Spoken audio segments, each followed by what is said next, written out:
নমস্কার বন্ধুরা, আজ আপনাদের জন্য একটি অতি সিম্পল কিন্তু অতি সুস্বাদু লাঞ্চ রাইস নিয়ে এসেছি। হ্যাঁ বন্ধুরা, পোলাও খেতে কে না পছন্দ করে, তা আজ সেই পোলাও এনেছি। আমরা তো পোলাও একটু অন্য পোলাওটা খাই শুধু কোনো চিকেন বলুন বা মাছ বলুন, যাই হোক দিয়ে, বা পনির বলুন নিরামিষভাবে। তা আজ আপনাদের জন্য দই পোলাও রেসিপি এনেছি উইথ ডিম দিয়ে দই পোলাও খাবো, একদম সিম্পল। সেটা দেখার অনুরোধ রইল। তা এখানে দই পোলাও দিয়ে, আর এটা ম্যাঙ্গো যে ডিমটা করেছিলাম সেটা দিয়েই খাবো। আর এইভাবে ম্যাঙ্গো রান্না করলে ডিম রান্না করলে আম দিয়ে অসাধারণ টেস্টি লাগে। সেটা পোলাও বলুন বা ফ্রাইড রাইস বলুন, দারুণ লাগে। তো এখানে আমি পোলাও নিয়েছি। দেখুন, পোলাওয়ের রেসিপিটা দিইনি, কারণ পোলাওয়ের রেসিপি এটা হচ্ছে সুইট পোলাওয়ের রেসিপি। আপনার এই শখের রান্নায় পেয়ে যাবেন। এখানে কুচানো পেঁয়াজ, কাঁচা লঙ্কা কুচি, কারি পাতা, মেথি আছে, শুকনো লঙ্কা, সর্ষে, গোটা সর্ষে আছে, বিউলির ডাল, জিরে, রসুন, মৌরি, আর আছে ছোলার ডাল। এই সমস্ত এই ফোড়নগুলো বা উপকরণগুলো দিয়েই কিন্তু তৈরি হবে দই রাইস। তাই এখানে 100 গ্রাম মতো দই দিয়ে দিলাম, যতটা রাইস হবে সেটার উপর ডিপেন্ড করছে। কিছুটা পরিমাণ চাট মশলা, আর দিয়ে দেব হচ্ছে ব্ল্যাক সল্ট বিট নুন দিয়ে দিলাম পরিমাণ মতো। যেহেতু পোলাও, এখানে তো মিষ্টি বা অনেক কিছুই দেওয়া আছে, তাই পরিমাণটা বুঝে দিতে হবে। দিয়ে এবার কিন্তু পোলাওটা মাখতে হবে। আর এই যে ফোড়নগুলো দিয়েছি এগুলো কিন্তু সব দিতে হবে। আর এগুলি দিয়ে তৈরি করলেই কিন্তু পোলাওটা দই পোলাওটা খেতে অসাধারণ টেস্ট লাগে। এমনি তো নর্মাল পোলাও খেতে ভালো লাগে, আর এই ফোড়নগুলো দিলে আরও বেশি ভালো লাগে। নর্মালি দই ভাত আমরা যেটা খাই, দই ভাত, আর এখানে দই পোলাও।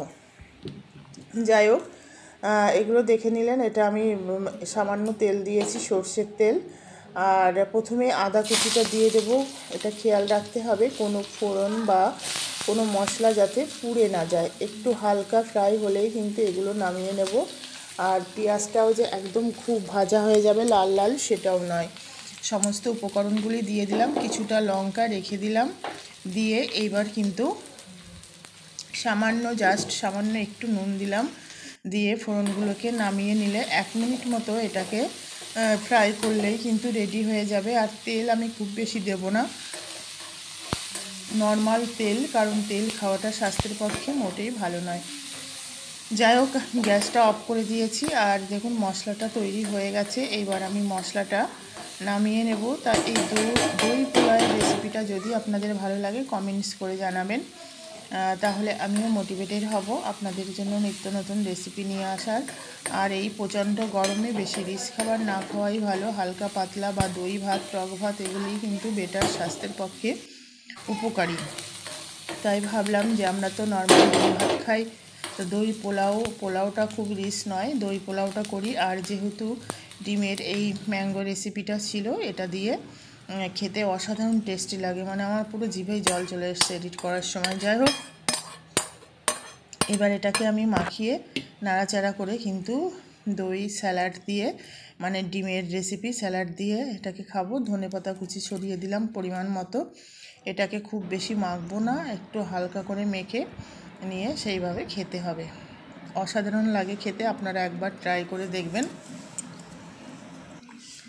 আশা করি খুব ভালো লাগবে। এইভাবে হালকাভাবে এটাকে মেখে নেব। নিয়ে এবার ডিম দিয়ে, ম্যাঙ্গো ডিম দিয়ে এটাকে সার্ভ করব। আপনারা চাইলে যে কোনো আলুর দম, পনির বা চিকেন বা ফিশ, যেগুলো একটু গ্রেভি টাইপের হবে, খেতে অসাধারণ লাগে, সঙ্গে স্যালাড। তা টাটা, বাই বাই, খুব ভালো থাকবেন। এই গরমে সবাই সাবধানে থাকবেন। আর এরকম নিত্য নতুন রেসিপি পাওয়ার জন্য যদি ভালো লাগে, চ্যানেলটি সাবস্ক্রাইব করে অল নোটিফিকেশান অন করে রাখবেন, যাতে নতুন নতুন রেসিপি আপলোড হলে সবার আগে আপনার কাছে নোটিফিকেশান যায়। তা এই দই পোলাওয়ের রেসিপিটা কেমন লাগলো অবশ্যই কমেন্টস করে জানাবেন।